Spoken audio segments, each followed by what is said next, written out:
Hey guys, welcome to the Lean to the Left podcast, where we focus on the key issues that are facing us all today. Now, today we have as our guest Blake Fischer, who is the host of the Homeless Conservative podcast. That's right, the Homeless Conservative podcast, which he says cuts through the political bullshit and focuses on the facts. We'll see how that goes. So, Blake, welcome. Glad you're here, my friend. Thanks for having me. Yeah. Now, I know you're conservative, but why do you call yourself the homeless conservative? It's the most common question I get. I'm sure.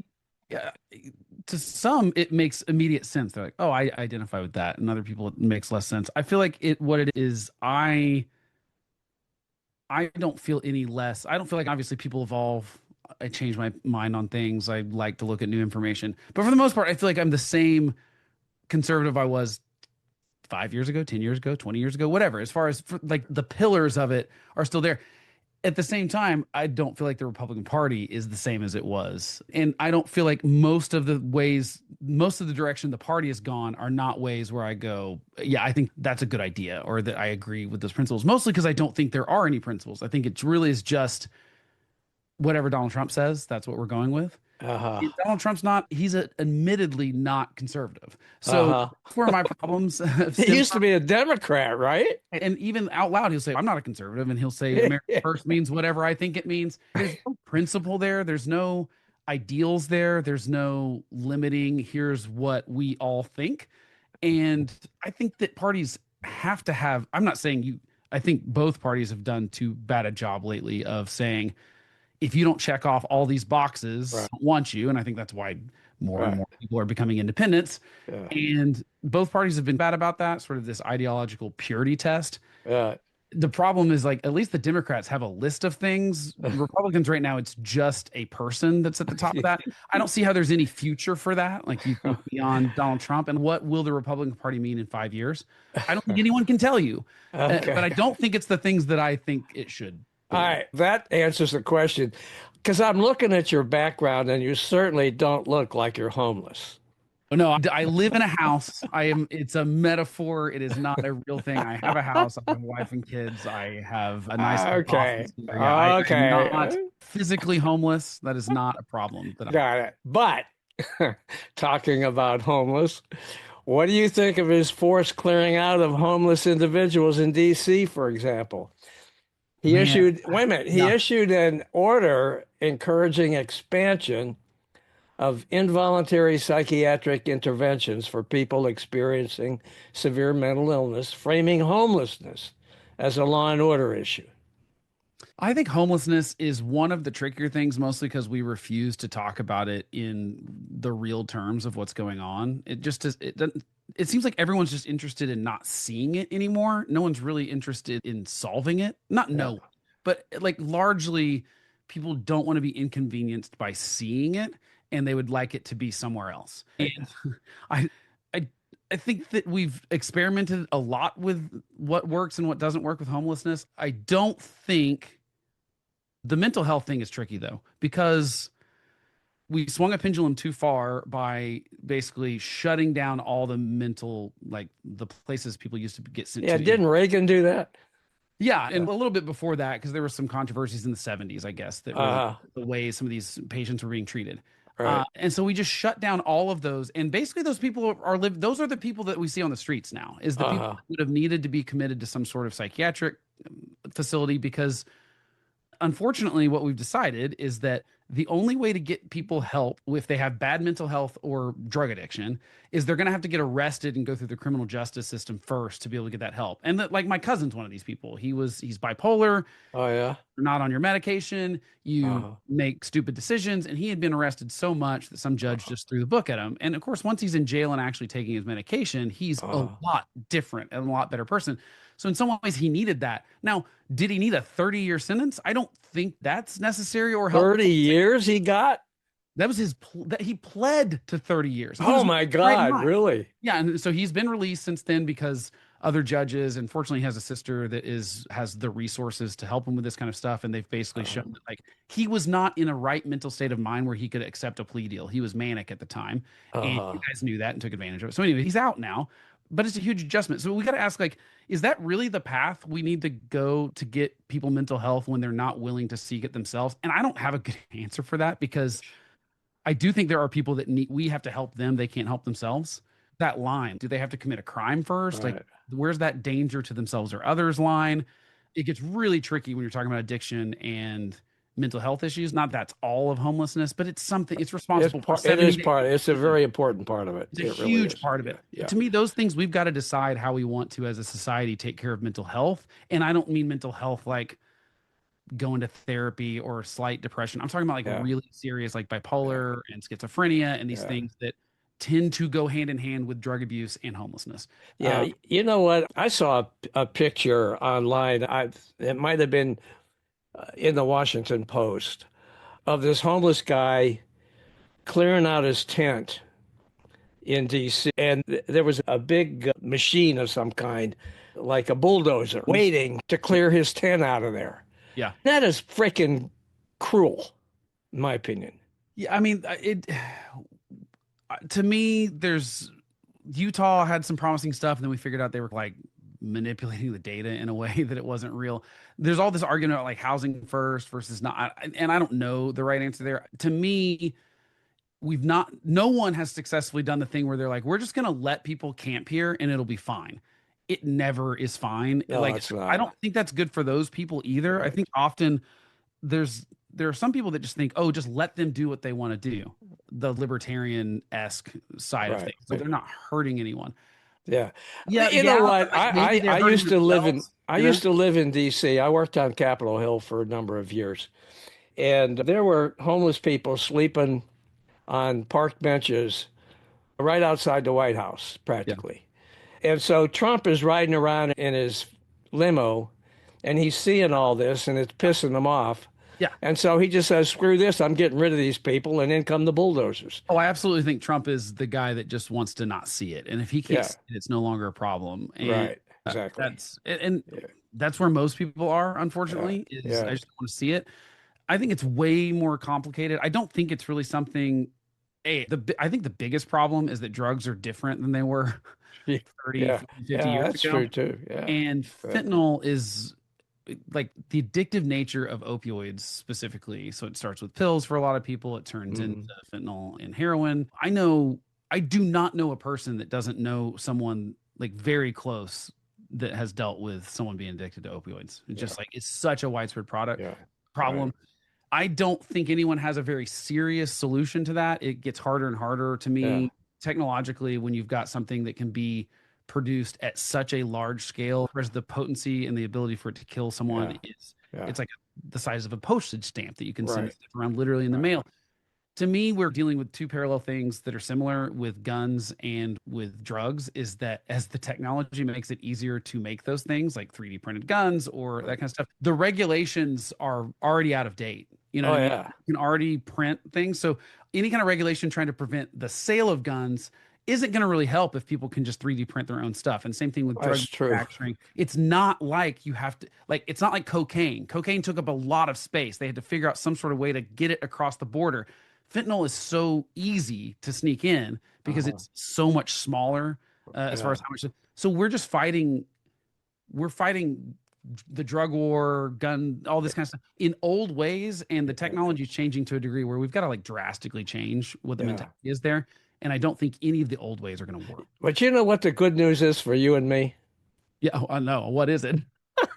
It's that we don't have to come up with solutions. All we have to do is talk about the problems. That's true. I like to look at solutions that have happened. I know it's always nice, but and the amazing thing about homelessness, and like the thing that I think people forget about, like one thing I like about American democracy is that you've got, if you do federalism like you should, it should be a bunch of states and municipalities trying stuff. And then when we see that something works somewhere, the other places adopt it. That should be how things work.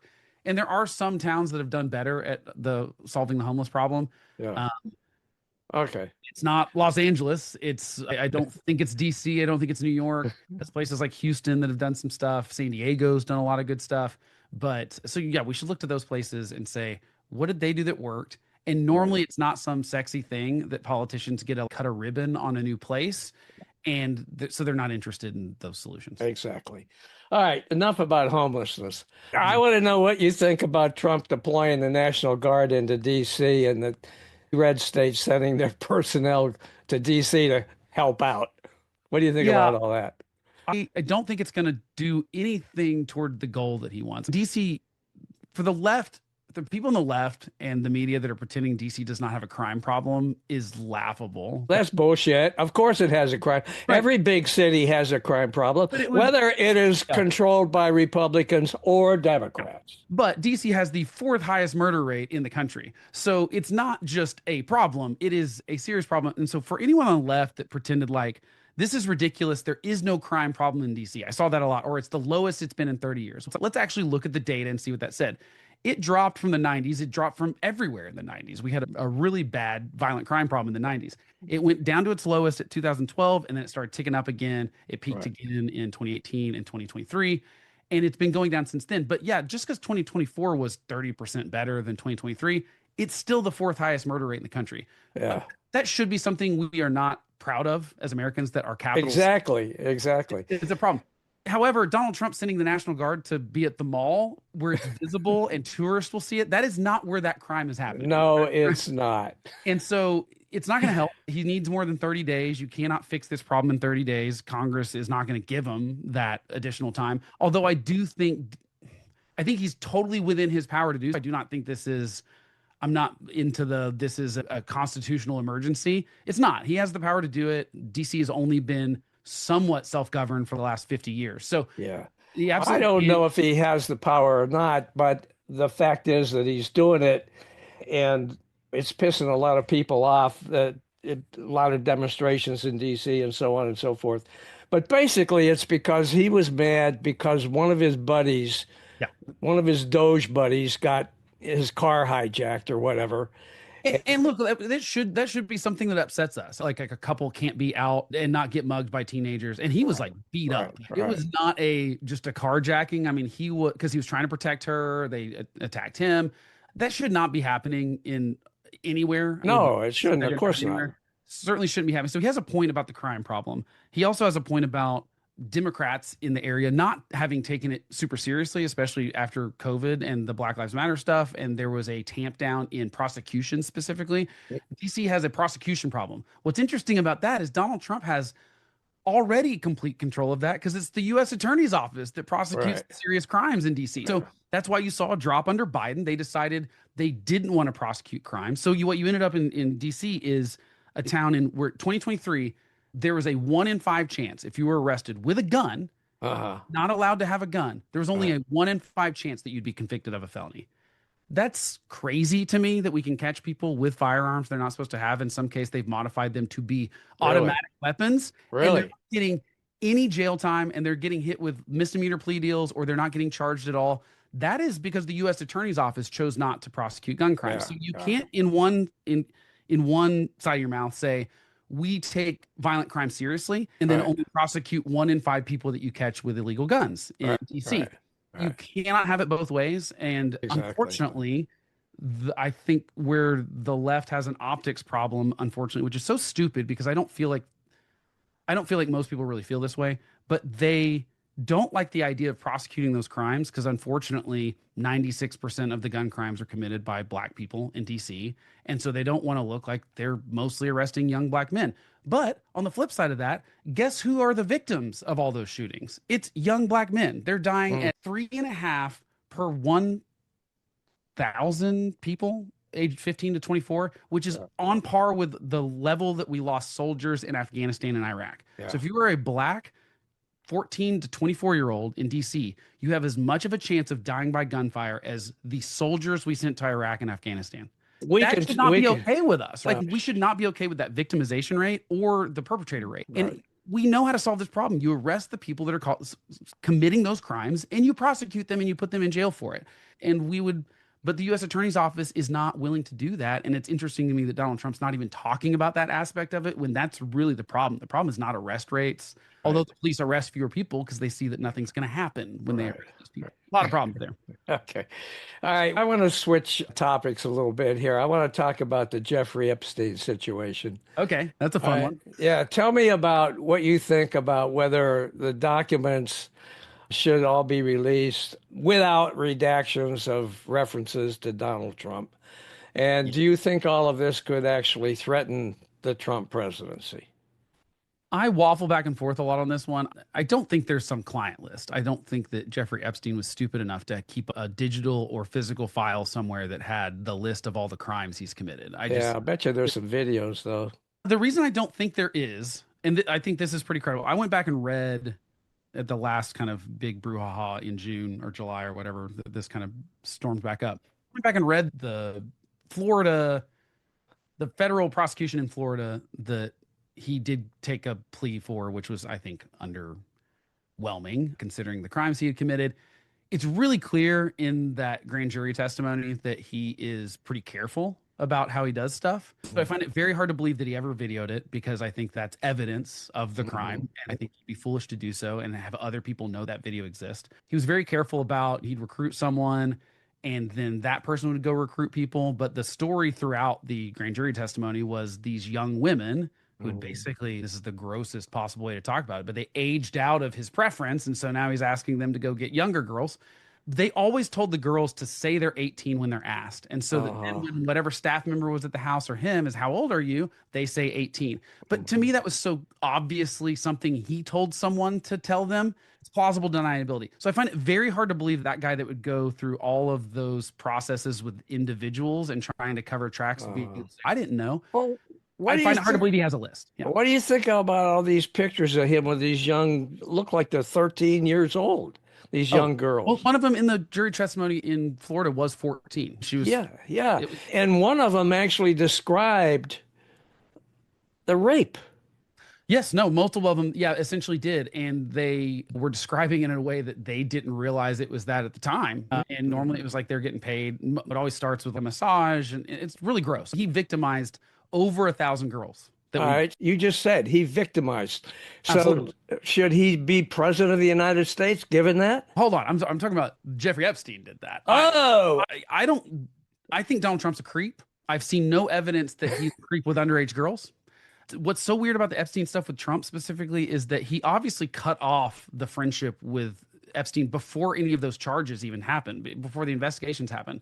You can be, I have a friend, someone I would have considered a close friend that, was doing stuff that I didn't know about, and he's going to be in jail for it. I think that just because you're friends with someone that does something bad, that automatically translates to you. I don't think it works with Bill Clinton. I don't think it works with Donald Trump necessarily. However, I do think most of these people knew that there was something wrong as far as what Jeffrey Epstein was doing and didn't do anything about it. So it's not that I think Donald Trump did anything illegal or that Bill Clinton did anything illegal. I do think that they knew he was a creep and continued to hang out with him. And that's enough for me to say that's a moral failure. I would be really surprised if there's anything beyond the mention of names in any of these documents. And I also want to be careful about, I think, unfortunately, there's a perception that if someone is mentioned in these FBI investigations at all, they're guilty of something. That is not how our criminal. Exactly. You got to be careful about that. That's true. Be careful. And yeah. I find it hard to believe that Donald Trump is actually guilty of anything that's a crime with an underage girl, in the sense that if there were really over 1,000 victims, you would think we'd have more stories of Bill Clinton, Donald Trump, Bill Gates. Pick your people that everyone thinks are part of this cabal of child predators. I don't really buy it because I think there'd be more evidence that's happened, and I've not seen it yet. But I am for the release of it, with that caveat of I don't want people jumping to the conclusion that just because someone is mentioned in those files that they're guilty of anything. Because I understand. I think there were people that were not. Now, however, even floating the possibility of his associate, Maxwell, whatever her first name is, Ghislaine Maxwell. She's a monster too. She is an absolute monster that helped him. So why'd they put her in a cushy country club? You can't even call it prison.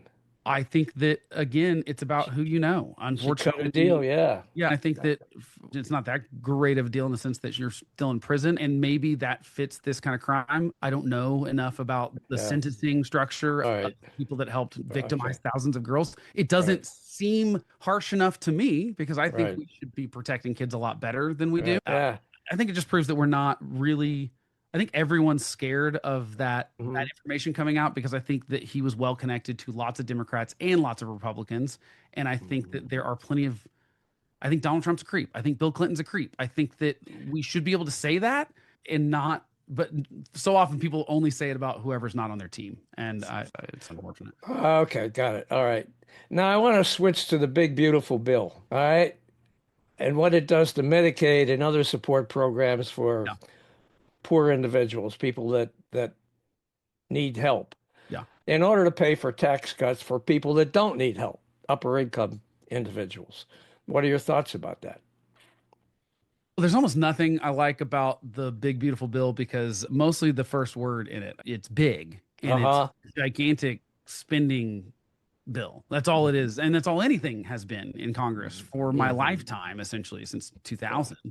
And so that's my biggest problem with it is that, and this is maybe an unpopular theory. I don't even think they're very serious about the Medicaid cuts, and they won't really be cuts probably because the way they structured them in the bill, I think it's pretty clear there were some people like Josh Hawley, for example. There were some Republicans that were really like anti the Medicaid cuts. Right. My understanding is they've been basically assured, like, don't worry, they're not going to really be cuts. It's like one of these fuzzy math things we do where we say, oh, we're gonna cut this funding if you don't do this. But really, there's all these mechanisms where states can get more funding in other ways. So I think it's basically a big boondoggle to say we had to say we were cutting something so that we could also decrease tax revenue. The truth is, I think it's all a wash. I think that we're not really even a wash. We end up spending more money. Plus, it doesn't even take effect until after the midterms. Right. There's all these tricky things that they're I doing mean, so why the hell did they do it? All they can do is that now they're on the defensive. They got to defend all this shit. because it's interesting because essentially you get the 2017 tax cuts, but instead of doing it on a 10-year rolling thing, they did it on an 8-year thing because they couldn't make the math make sense in 10 Uh-huh. years. So they said, okay, we'll make it expire in 8 years. They Okay. thought All that right. it wouldn't be us that have to deal with it. They thought Trump Right. would serve 2 terms and then the Right. next president would have to deal with it. They didn't realize Right. it would serve Exactly. two non-consecutive terms. So it's Right. interesting that they basically set up this thing in 2017 that they didn't know they were going to have to deal with in 2025 because they didn't think Donald Trump would be president in 2025. So I think Donald Trump just wanted his tax cuts extended, period. Yeah. And but you can't touch Social Security, you can't touch other entitlements. And so it's this game where Republicans pretend to be fiscally responsible, but they're not Hmm. really being. And Democrats do the same thing when they're in power. And basically, we're just spending our way to what we're at $35 trillion in debt now, and it'll be 40 by the time Donald Trump leaves office if he does nothing else. Adding $4 trillion of deficit spending, it's not going to be good. It can't be sustained for forever, and it's going to be like me and my kids that end up paying for that. Somebody is going to have to pay the piper Yeah, at some point. and the Yeah. truth is, I'll be dead. stuff. Yeah. Everyone wants free stuff and doesn't want to have to pay for it. And the truth is, you cannot do the things that you can't do the entitlement programs that everyone wants now. And I really say everyone because it is Democrats and Republicans. Everyone wants their own. They want different entitlement programs, but they all want entitlement programs. They Right. want all these entitlements without having to pay for them. And everyone thinks we can just tax the rich enough to cover this. It is not possible, though. The only way we're going to get, if we want this welfare state that a lot of people want now, on the right and the left, if you want it, you're going to have to tax the middle class, and no one is willing to say that truth. But that is the only way you can make it work. That is how all the countries that the left loves to look at, and like Scandinavia, they love to look at those countries. They have really high tax rates on the middle class. Everyone is paying for that social safety net. Yeah. In America, for some reason, we think we can just soak one group of people and we can pay for all that stuff. It's just not possible when you do the math, though. And so Republicans aren't being honest about it. Democrats aren't either. And that's how we end up with big, beautiful bills or the infrastructure thing that Joe Biden did or the big tax one before. I mean, that's basically we just do these omnibus things every couple years and that's it. Why am I agreeing with so much of what you're saying? I think because it's obvious that no one is really trying to solve these problems. I think everyone realizes on the left and the right Exactly. that Exactly. people are not serious about it. Yeah. Yeah. And unfortunately, we keep sending them back to Washington and Yeah. expect results. All right. Let's talk about immigration and Trump's aggressive deportation policy that Yeah. is pissing off even business people in red states because they don't have enough labor now to Yeah. pick their crabs and pick their beans and whatever. Yeah. And what it's going to do to inflation. Moody's chief economist says it's going to drive inflation up by about 4% next year. What do you think about that? I think it could. I think it's an interesting thing that, much like the homelessness problem that we talked about a little while ago, most Yeah. people just want to not see the problem. They Right. understand, though, how important it is. So you'll notice there's like a little bit of a tell in the way Donald Trump talks about it, in that he always says these big things, and then business leaders come to him and go, hey, what you're asking is not possible. And then they actually show them how things work. And then he Right. comes, we're not going to do raids on hospitality and farms. Yeah, It's like red state industries that need immigrants. It does things backwards. Our economy has always relied on an influx of immigrants that are poor and want those jobs. And Exactly. there's always a tier of Americans that don't want those jobs. And so it's been the Yeah. Irish, it's been the Italians, it's been Yeah. Black people after they were slaves. Obviously, Yeah. slavery is a wholly different thing. But the point is, there's always been these people that go, I'm willing to go to America to make a better life for myself, and I will take that job that other people don't want. You Right. cannot simultaneously get rid of all the people that will take those jobs at the same time expect to not have a labor problem. The problem is most people don't understand this because they're not working farms. They're not really in any of these situations where they're actually Exactly. seeing that happen. Now, what's interesting is that if any one of them watched someone build a house, they would Right. see it's entirely Hispanic immigrants Look, doing it. and I live in Myrtle Beach, South Carolina, and I had a new house built when we moved here. And every single one of the people that worked on building my house was, I don't know if they were undocumented. Yeah, you don't know, but they're definitely not from here originally, right? Correct. Exactly right. And Yeah. as a matter of fact, when they were done building my house, I wanted to have a concrete patio poured. And so I hired some of them to do that. Yeah. And it was cheap Yep. because that's what they charged. Yeah. But what cracks me up, Blake, is that these people that are now complaining in red states, people that are running farms and whatnot, saying that you're costing us all this money and we can't do this and blah, blah, blah. They all voted for this son of a bitch. Oh, of course. Yeah. That's no one's ever even, that's what's, I don't understand on the hold that Trump has on the party, because he can affect real people's lives who Yeah. continue to defend him, even though now, that being said, I am willing to say that, hey, there are things I'm willing to give up to say to get us to somewhere where we don't have a debt, for example, that's $35 trillion. All right. However, that's not the language it's like you're like actually being harmed. His policies are actually harming a lot of the very people that voted for him. And I think the biggest problem with that is that we're not very smart as voters anymore. I don't understand why people our- vote against their own interests. I really don't.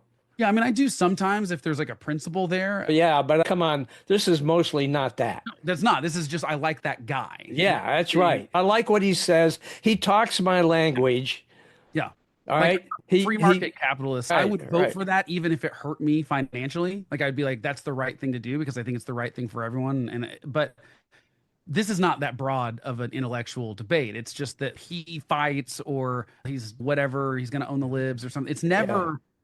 And so to me on the immigration policy, the real problem is that we haven't had a comprehensive immigration reform since the 80s.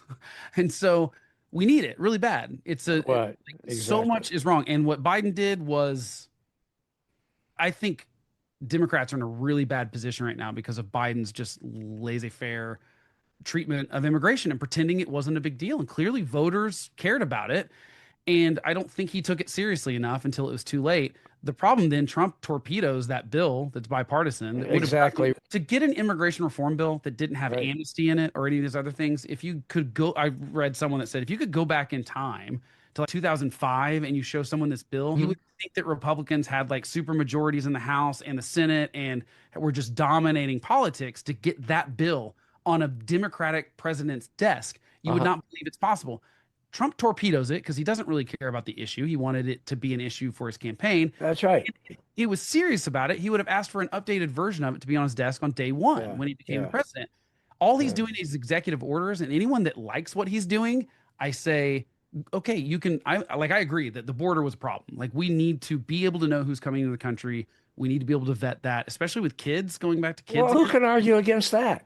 But we're not like and to me, that's a failure for us as a country. If there are kids coming across the border, we need to verify that they're with people that they're actually related to, and they are not Hmm. being trafficked in a way that's they're being Hmm. becoming victims. Like, that's on us once they're on our soil. We should take that very seriously. And it doesn't appear to me that Democrats are really serious about it, because they were just like, let's just open the borders. And you're like, that's not safe for those people. And that's going to encourage cartel human trafficking and all sorts of stuff. At the same time, it's not serious to believe that you can just shut it down and you can deport everyone and not have some problems. You're going to have some problems with manufacturing is something he desperately wants to bring back. We're manufacturing more than anyone other than China in the world, and we're manufacturing more than we ever have in history. We just do it with fewer people than we used to, but no one wants those jobs. Americans Yeah, are not lining up for those factory that's jobs. exactly right. Yeah, it doesn't. I think when people think about it, when you ask them questions like, what are your goals, or how do you think this should work? I think the two traps that most people get into is on the right. If you ask, they just think that no illegal immigrant should be working here. And I'm Hmm. okay with that position, except I go, okay, then you got to give them a way to do so. Are you saying you don't want any green cards? They generally would say no, that's not what they mean. Okay, then I go, okay, then we need to make that system better, where we can Right, see who's coming in, we can say, yes, you're allowed to work here, and then they can go get a job. The problem is the left doesn't necessarily love that sometimes, because then they don't like the idea that some of these are low wage jobs, because they want hmm, everything to be $20 an hour, no matter what mindless thing you're doing. You can't do that either economically. It's like those jobs, if you minimum wage those jobs, they won't go to immigrants or teenagers or anyone, because they right, will just, those jobs will disappear if you price it out where you're having to pay labor more than you can make profit on the thing that they're making. It's right, just supply and demand. It's like basic right. economics. I think we just Yeah, have a really bad understanding of supply and demand. We have really bad understanding of how labor works in the right, country or really exactly. anywhere. Yeah, And we just like to shout things about no more illegal immigrants, or we would want right, everyone to have exactly. middle class jobs. And it's like, not Right, every job can be a middle class job. Some of them right. have to be lower, just like the nature of the labor market has to That's be that. true. That's true. Yeah.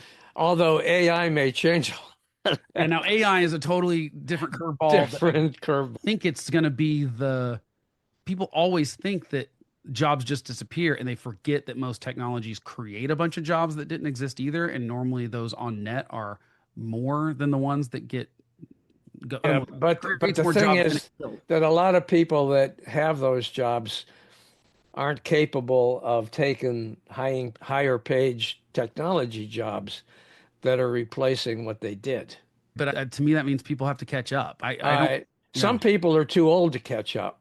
Drew, I think that's, yeah, Although I will say this now, okay, you're looking at a guy that's 82 years old, and I am big into AI to help me with my podcast, big I time. know. And so that's a good example, though. If you are, I subscribe to the theory that we really have to create lifelong learners, because no Yeah, one's, for the most part, going to be in a job for 40 years like we used to. right. So pick a job and you'd stick with it and you'd retire from there. That's Yeah. how, like, most of the baby boomer sort of generation, and some of Gen Uh-huh. X even. But Uh-huh. like, my generation is changing jobs a lot, changing entire careers a lot, evolving within those careers, sometimes having Hmm. multiple income streams. I think that's going to become more normal as AI comes on board. It's also going to make people be able to be more entrepreneurial. So Yeah. Yeah.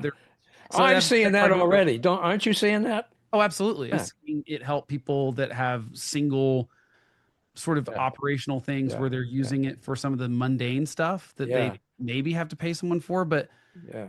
and to me, what excites me about it, it makes me nervous too in some regards, but it might eliminate all of those kind of like super repetitive, boring. Yeah, that might be really disruptive to the labor force, but also maybe then those people are doing more interesting things at their jobs and enjoy them more if Right. they're not doing the brainless things that I'm asking ChatGPT to do. So I I'd say that Curious our to see how it tech shakes out. schools need to catch up with all of this if they Oh, haven't.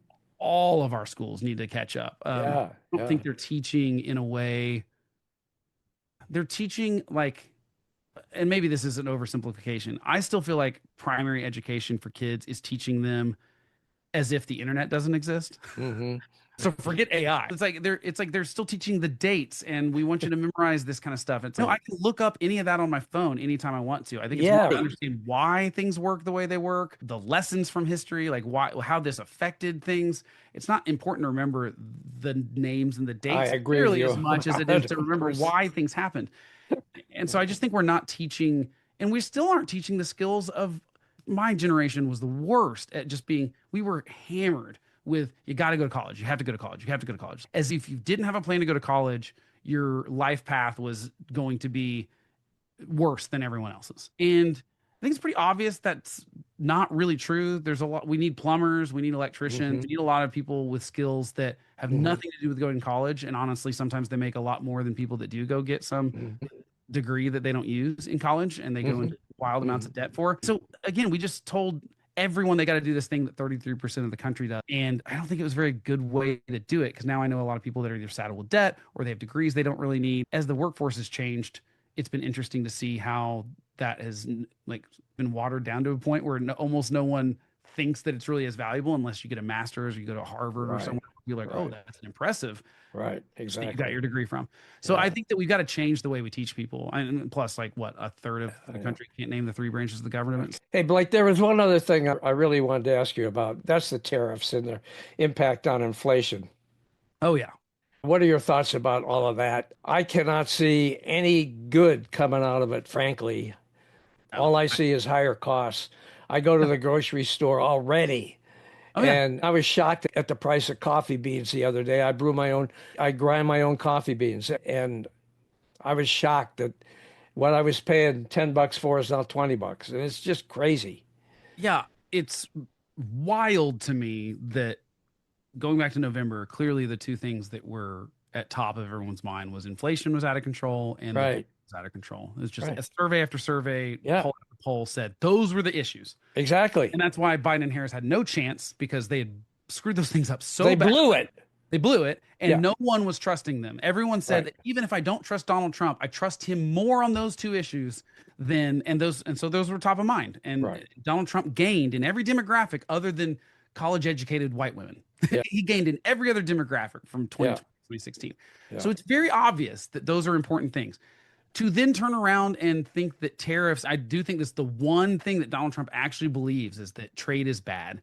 And he thinks that tariffs are the solution to all of our economic problems. He thinks he can talk in the same sentence about how they can do X and Y, and doesn't see how those are in conflict with each other. No, I'm with you. I don't think I think tariffs are just going to increase costs. All tariffs are just a tax on consumers. It's just a tricky way to do a tax on consumers.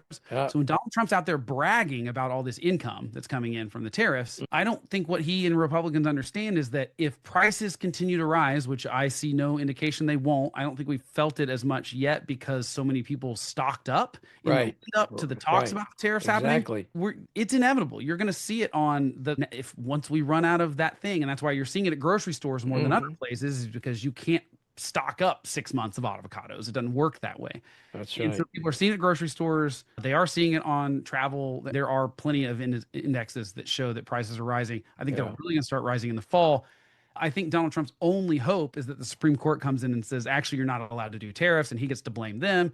But the truth is, he needs a way to back out of these and save face if he wants, if the Republicans want to win the midterms, because tacos. Yeah. And now I feel like that's almost backfired, because he's now doubling down against countries that none of it makes any sense. It's arbitrary. He likes the power. He likes being able to say 39% tariff, 50%, 15 for you.